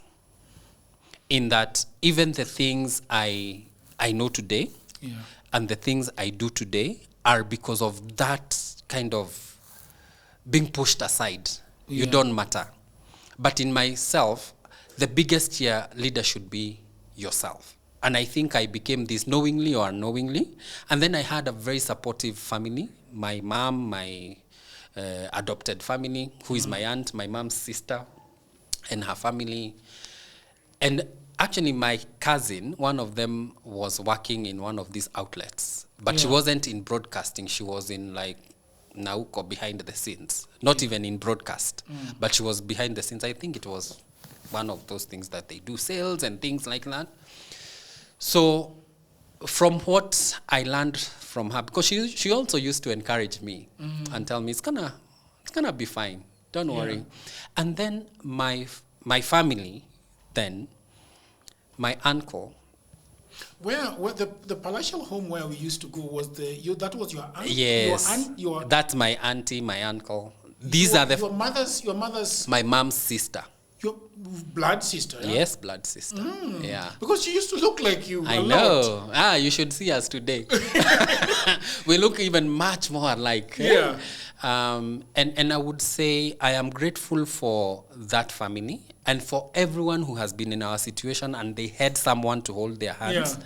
I would say God bless those people immensely. Because what they do is that they help us step. They kind of create a firm ground for us to step on until we find our light.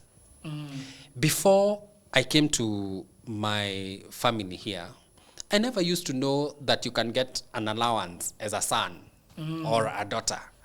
But my auntie and my uncle would give me an allowance every week. Every week. What are you talking about, Bwana? Every week, I would get an allowance for my transport, whenever you go to town, whatever you're going to eat. Nilikuwa nakuona na tupesa. Sindio, I used to buy you guys yogurt, I think. No, you used to buy us yogurt. Once in a while, you used to buy me chips. Yeah. But what I wanted to ask Aswani is that, Aswani, when this guy started buying cars and selling it, I don't even know did he even go to college, this Aswani guy? This guy? Yeah. Aswani, I think he did. But then he had some street smart. Yes. Aswani, at what point do you realize that shit, I am alone in this world, and I have to make it or make it? Yeah, and at what point did you just realize that, oh shit, I am alone? No, for me it was pretty early because I left home immediately after high school. Wow. And so even some of the memories that I have of home, because my high school, I was in boarding school. Then I finish, I come back home, and in 6 months, I'm also out of home. And so much of it was just for the period that I was there, which was when I was in primary school. Because now when you go to high school, you're just on and off. And then now from there, I was in Mombasa. And then I get to Mombasa Poly, which is now the technical university. I try to do whatever I was doing there, which was something that I really loved. I really loved art, and so that's what I did, art and media. But the other stories are just, there, you know. At some point, I chose, because at some point I was now struggling to just figuring out school fees. At some point, when my head of department called me, I told him, I have to figure out learning and how to pay school fees. And at that point, they were just like, I think, young man, you're handling a lot. So I dropped out. You are engineering? Media and art, graphic design and media. Yeah, and so, So at very early, I started living alone at 23, 22 there. And so you figure out what to do. You have to figure it out. And for me, that's how I started. Njenga, do you think that if you grow up without a lot of help, it somehow gives you that steel to go about life? Because sometimes I feel like it's a double-edged sword if you growing up in privilege, because there is a part of life that is not very well known to you. And sometimes I feel like you are in a nest. And when and when you're pushed away to go and start flying by yourself, the winds are too strong, and you don't know. Because I sometimes see the people that we were in high school with that didn't have a lot of trouble, and at some point in life I saw them struggling a little bit more. Struggling a little bit more and not finding. But I realized that people that struggled a lot when they were young, they were going to school, they sort of find a way out to survive in life, and it becomes better. And the reason why I say it's a double-edged sword is that sometimes it comes with a lot of trauma, because you are having a lot of trauma, but now you are here and you have an upper hand. Because I feel like sometimes I had an upper hand with some of the guys. Remember college was really rosy for some people. Like, there were guys who were being dropped. Yeah.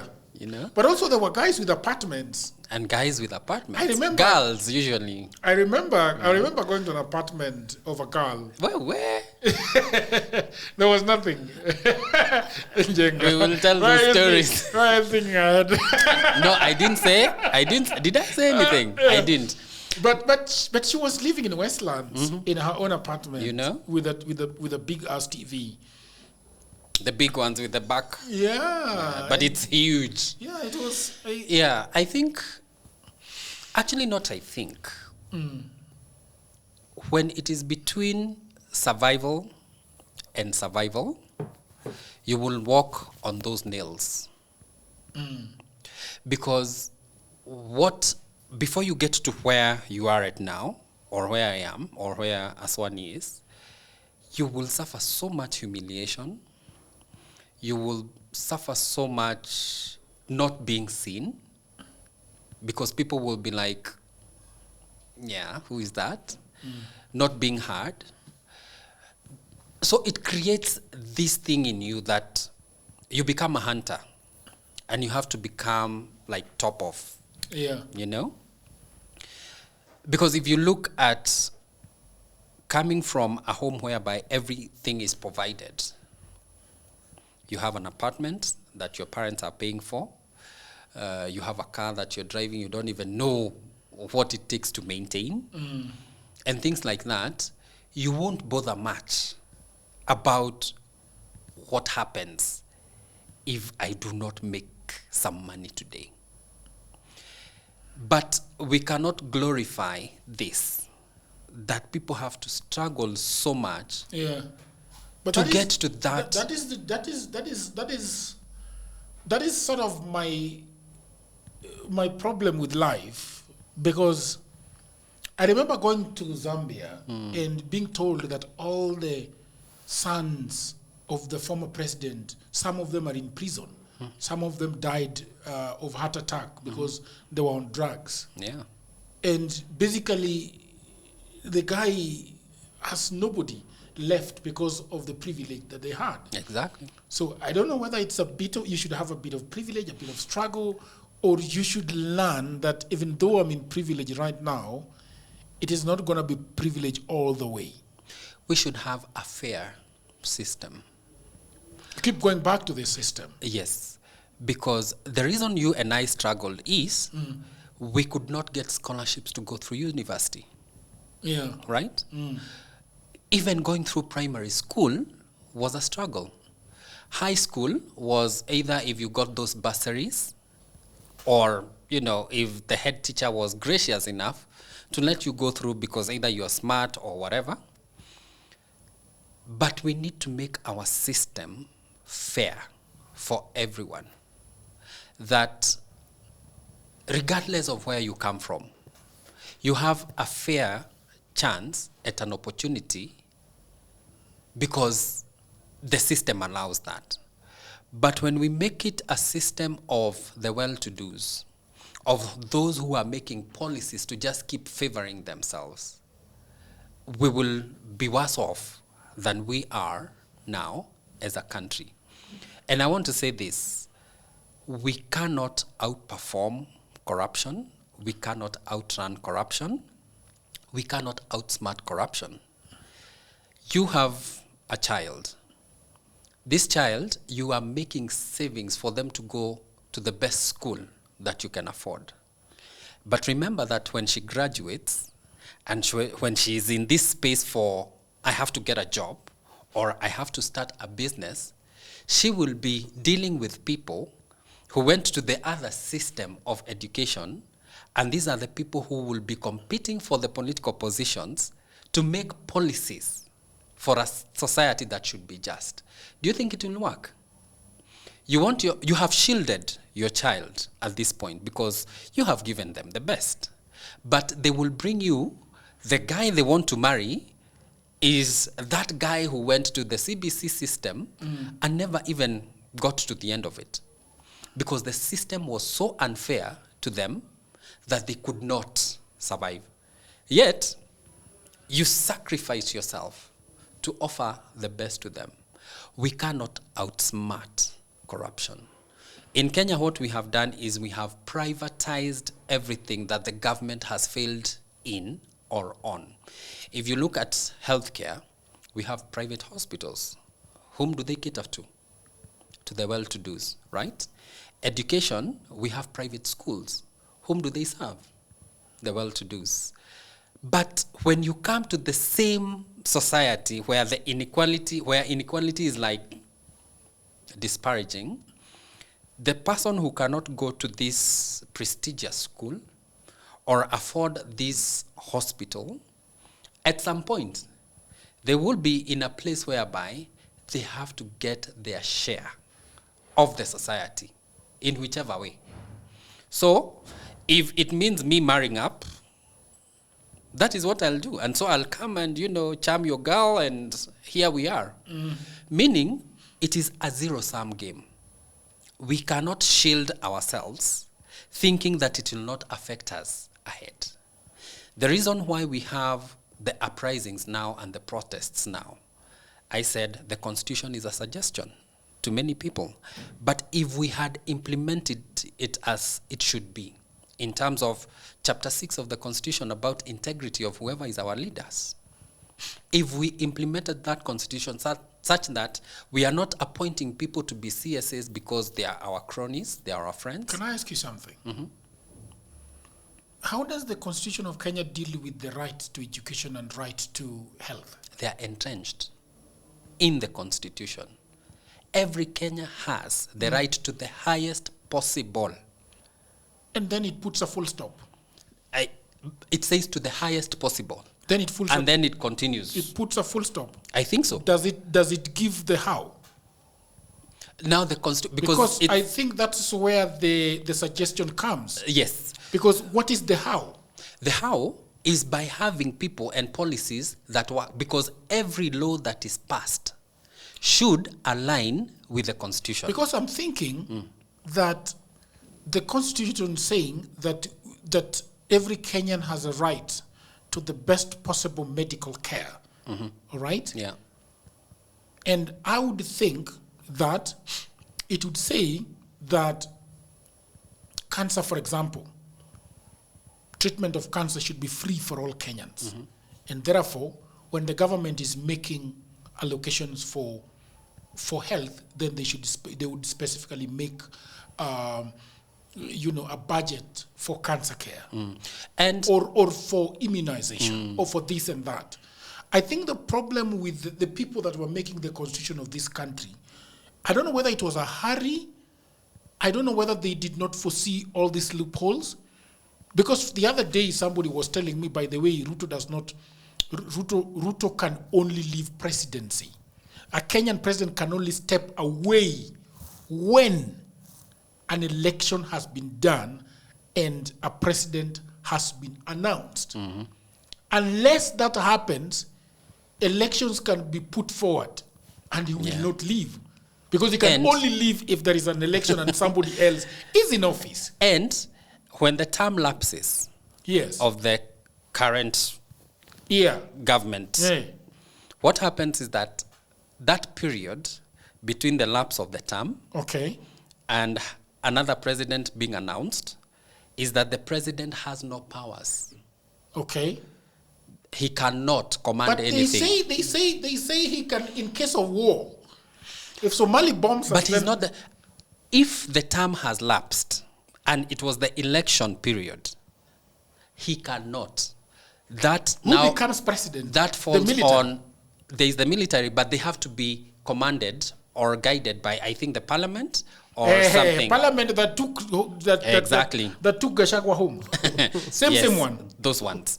But now, and the ones that do not want to get into another election. When we go to an election, parliament has been disbanded. It has been disbanded. Yes. So it's like, but within that, there is a transition period within the constitution.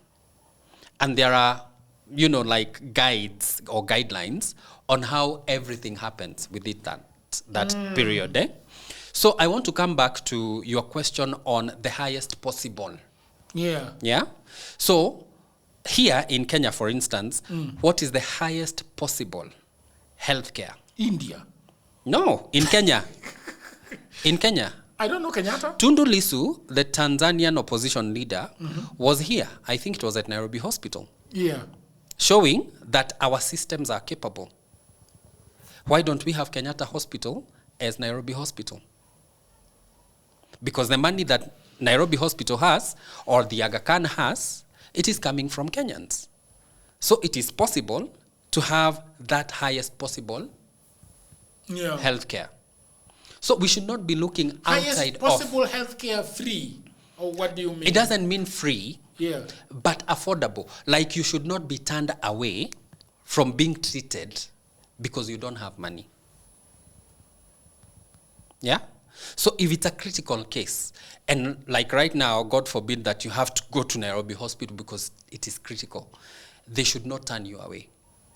They should give you first aid if that is the thing that they will do. They turned away Mutano, do you remember?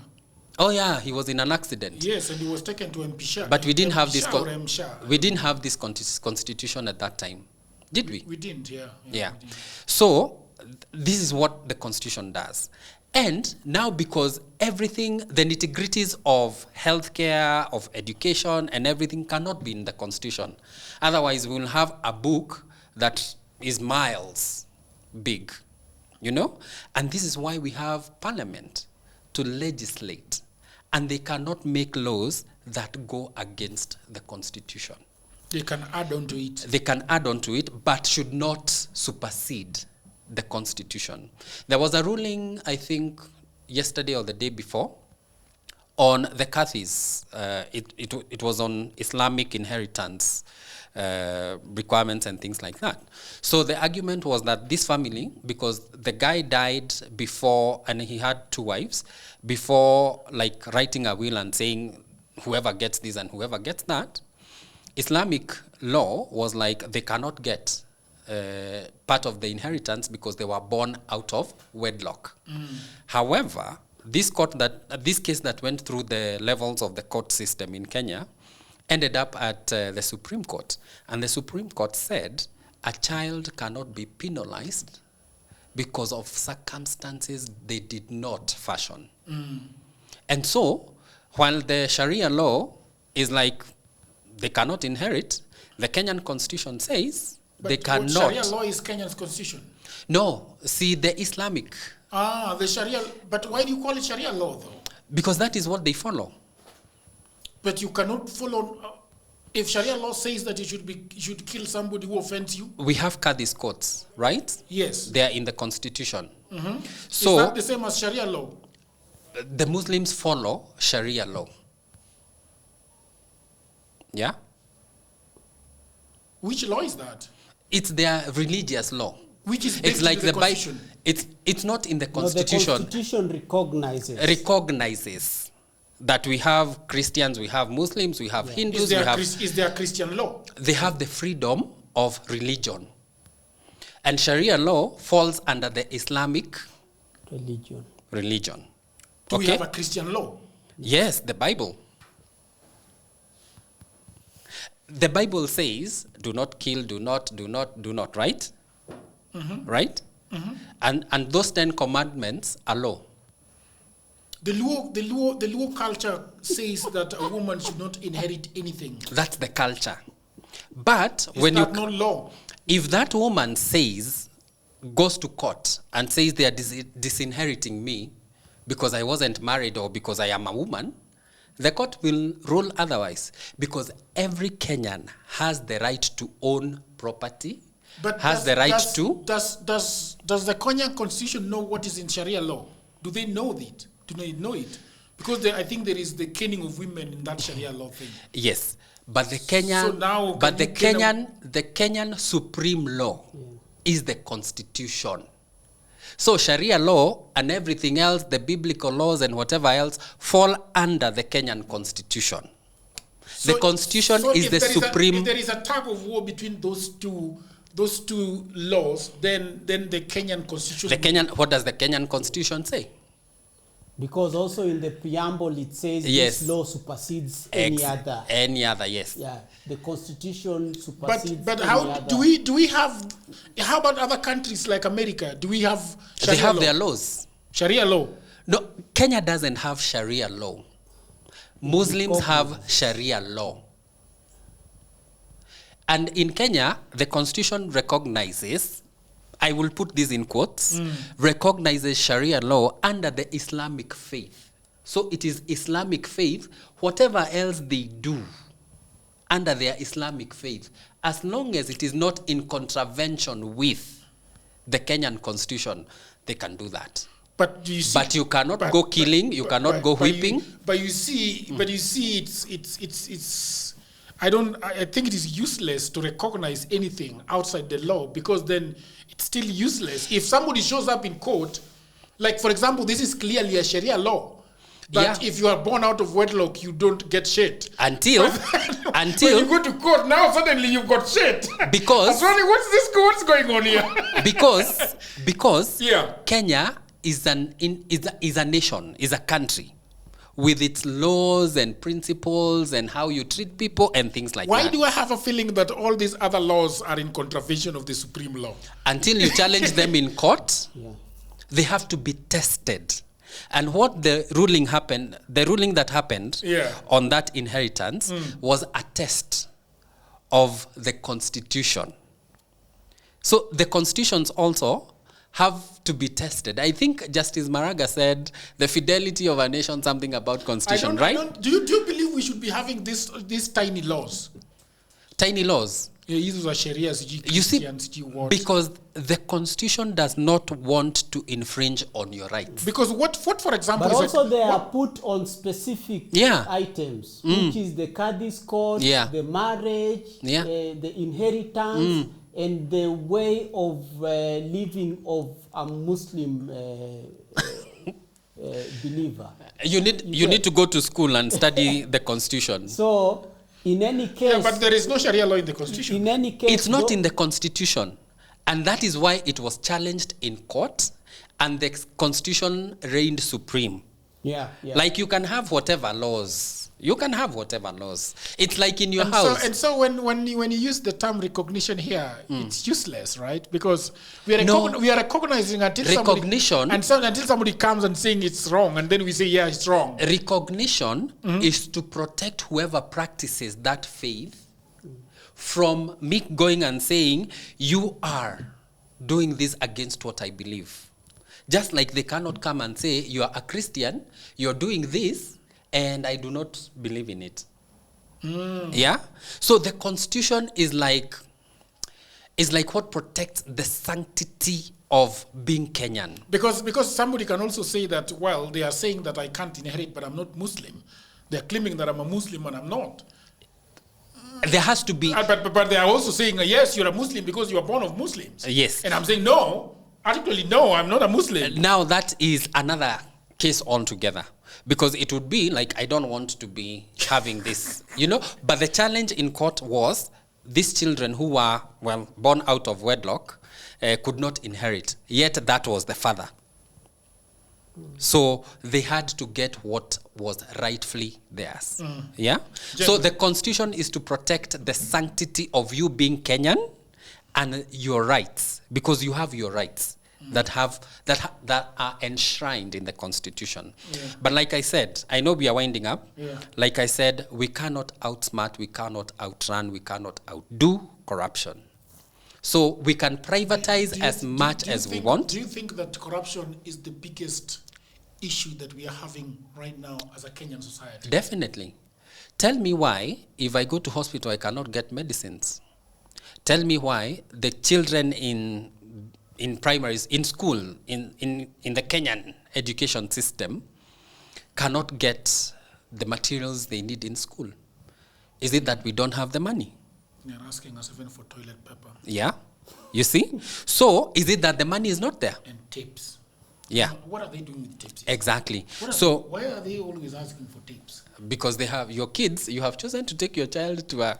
What do they do with tapes? But it's arts, right? What are they doing with It's arts and craft. So, Jagero, this is a very serious matter. Yeah. Which one? The one on corruption. Corruption is the reason we are where we are at today. It's unfortunate that... Weren't you the one that was blaming colonization the other day, and Aswani was telling you, surely. Colonization is corruption. Yeah, but... It came and corrupted our systems.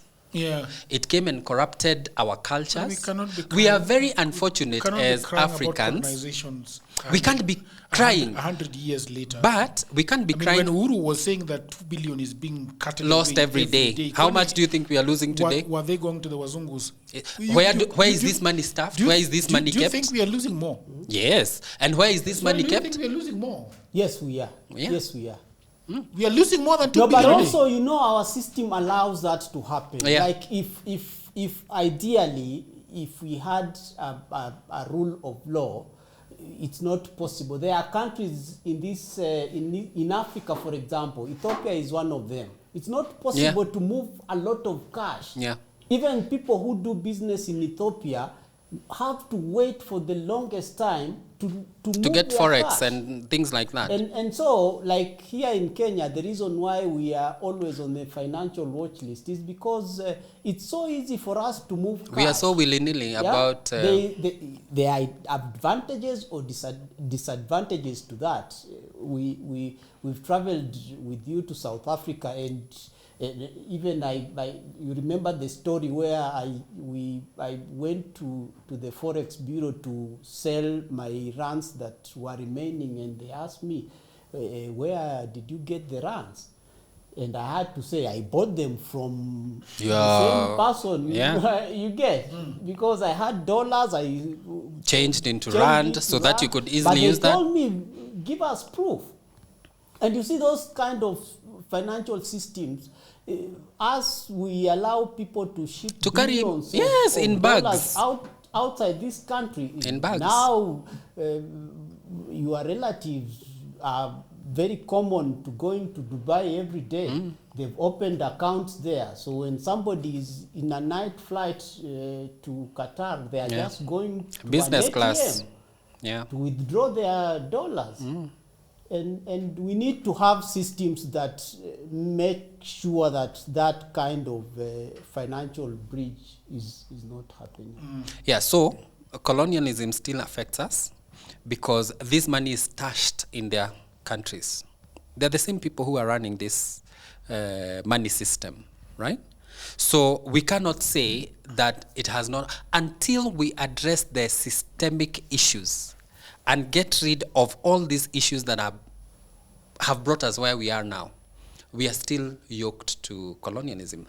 Most of the laws that we have, including the police protest, kind of laws, are colonial.